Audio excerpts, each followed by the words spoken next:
অটোক্যাডে partition হলে কিভাবে window বসাবেন সেটা আজকে দেখাবো। সর্বপ্রথম লাইন নেবেন, লাইনের শর্টকাট এল লিখে এন্টার, মিড পয়েন্ট থেকে এখানে একটা লাইন নেবেন, আবার এখানে আমরা এই পয়েন্ট থেকে এই পয়েন্টে একটা লাইন নেব, একইভাবে এই পয়েন্ট থেকে এই পয়েন্টে একটা লাইন নেব। অফসেট 2 ফিট 6 ইঞ্চি, কত ইঞ্চি? 2 ফিট 6, এদিক থেকে 2 ফিট 6, এদিক থেকে 2 ফিট 6, 2 ফিট 6 নিয়ে নেব।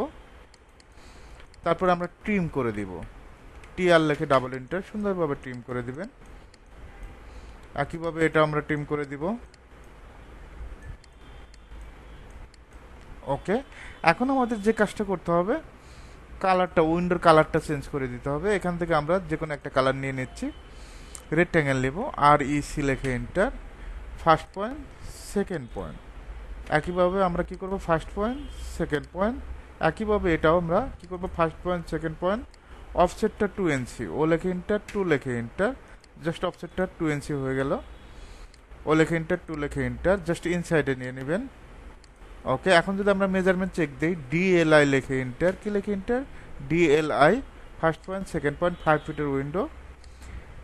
এটা হলো 5 ফিটের উইন্ডো, আবার এন্টার দেব, 5 ফিটের উইন্ডো।